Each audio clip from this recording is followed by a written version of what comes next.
I recently spent quite a bit of time analyzing and reviewing one of my listings over in Sevier County.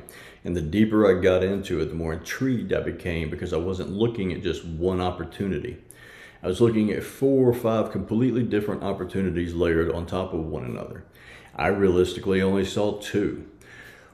What caught my attention wasn't the house, it wasn't the acreage, it wasn't even the income. What fascinated me was the fact that depending on who was evaluating the property, they could walk away with a completely different conclusion about what it actually is. One buyer might see a private retreat where family and friends gather for years. Someone else might immediately focus on the hospitality side and see proven income producing property. And that's important because it does well. Another person may be far more interested in the land itself and the future possibilities it presents. And then there are the buyers who look at the entire package and see something that is becoming increasingly difficult to find in the Smoky Mountains. A property that combines privacy, experience, flexibility, and location in a way that doesn't fit neatly into one single category. The interesting part is that none of these people would necessarily be wrong. They're all looking at the same property. They're simply evaluating it through a different lens. The property I'm talking about is 1293 Laurel Lick Road in Sevierville, Tennessee. I've got it listed at scale with LPT Realty, and today I want to walk you through why it caught my attention. Not because I'm trying to sell you a property, but because I think it demonstrates one of the most important lessons in real estate. The best assets are rarely obvious at first glance. They're the ones that become more interesting the deeper you look. When I first reviewed the property, I expected the house to be the centerpiece, and development caught my attention. That's how most real estate is marketed. The house becomes a focus, and everything else becomes supporting material. But the more I studied Laurel Lick, the more I realized the house was only one chapter, and development was just a small piece of a much larger story. What stood out to me was the setting, not the acreage itself. Because acreage isn't uncommon in East Tennessee, what stood out was the combination of acreage, privacy, usability, and proximity. That's a much rarer combination than people realize. There are plenty of properties with land. There are plenty of property with views. Plenty of properties with privacy. But finding all those characteristics working together while still remaining convenient to attractions, restaurants, entertainment, and the tourism infrastructure that drive the Smoky Mountain market, that's a very different conversation. As I looked deeper, I started asking myself a question that I think buyers should ask more often. If this property disappeared tomorrow, how difficult would it be to recreate that property? Not the structure, the entire experience, the location, the privacy, the recreational features, the hospitality appeal, the future flexibility. The answer wasn't simple. And that's usually a sign you're looking at something interesting. One of the features that really helped put that into perspective for me was the pond. Now, if you were creating a spreadsheet, the pond would simply be another line item. It would be listed alongside the pool, the acreage, the structures, and the improvements. But spreadsheets rarely tell the entire story because the pond itself really isn't the true asset. What happens around the pond is. When I look at it, I don't think about water. I think about the experiences. I think about the family sitting around the edge of the pond while children spend hours exploring. I think about guests waking up in the morning and walking outside with a cup of coffee and taking in a setting that feels completely removed from everyday life, but still very close in. That's the thing about memorable properties. They create moments. Moments create memories. Memories create demand. The strongest hospitality properties I've ever seen aren't always the nicest properties. They're the properties people remember after they leave.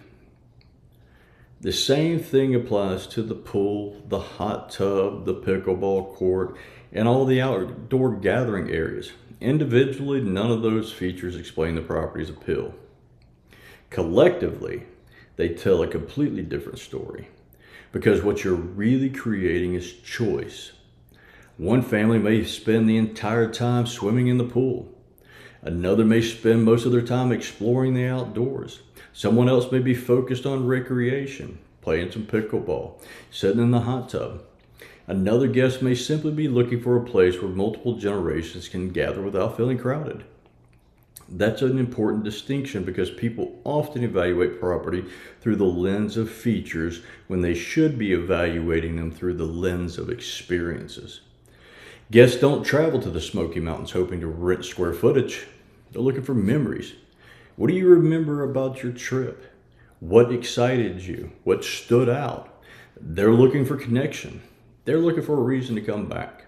Do I want to come back to this place? Did it have everything that I wanted? Could we see ourselves vacationing here again? And the properties that create those experiences tend to perform differently over time. As I continued evaluating Laurel Lick, I realized something else. Most properties fit neatly into a category. They're either a primary residence, an investment property, a vacation home, a development tract, or a hospitality asset. This property doesn't seem interested in choosing just one. And that's where things became even more interesting. A family could purchase this property and never operate it commercially. An investor could have focused almost entirely on the hospitality component. Someone else could simply view it as a long-term hold in one of the strongest tourism markets in the country.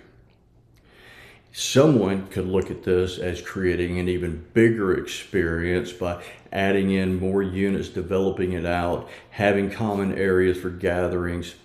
And each of those ownership strategies is different, yet the property can support them all. That's not something you see every day. And when multiple ownership strategies can coexist, the buyer pool often becomes larger because more people can see themselves in the opportunity. Then I reached the part of the analysis that changed the conversation entirely. Most buyers spend all of their time focusing on what the property is today. Sophisticated buyers usually spend at least some time thinking about what a property could become tomorrow. And that's where Laurel Lick takes another step forward.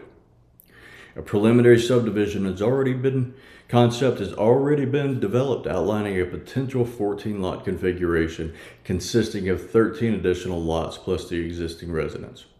And with engineering, there's the possibility for more. That doesn't mean the new owner must develop. That's not the point. The point is that another path exists. And in real estate, additional paths create value because flexibility has value. The ability to adapt has value. The ability to respond to changing market conditions has value. Some properties only have one story. This property potentially has several. And that's one of the reasons it kept pulling me back during my analysis. The more I studied it, the more I realized I wasn't looking at a property with one opportunity attached to it. I was looking at a property with layers. When I step back and I look at the entire picture, what stands out isn't the house, the pond, the acreage, the pool, the pickleball court, the hot tub, the outdoor activities as a whole, or even the development potential by themselves.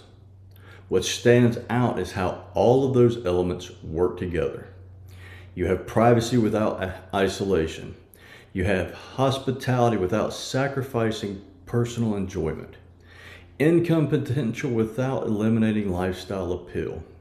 Future flexibility without requiring immediate action. And all of those exist within one of the most visited tourism destinations in America. It's an incredible property. Just have to look at it from a different lens. That's what makes the property memorable. Not because any single feature or feature is extraordinary, but because the combination becomes increasingly difficult to replicate. And honestly, I think that's one of the most valuable lessons in real estate. The average buyer often asks, what is this property? The more sophisticated buyer asks, why would someone choose this property over every available alternative? Those questions lead to very different conclusions, and more often than not, the strongest opportunities are found by asking the second question. I'm Brandon Williams. I've been in real estate since 2007. I've worked across residential, investment, land, and development all through East Tennessee. This is Scale. It's where we break down real estate, business, strategy, and market psychology through a more analytical lens so people can make a stronger decision in a constantly changing environment. If you'd like more information about 1293 Laurel Lick, there again, it's listed with me at Scale with LPT Realty, or any other property or project you may be interested in. You'll find links in the description below. If you enjoyed today's episode, subscribe, follow along, and always comment and let me know your thoughts. I hope you have a blessed day.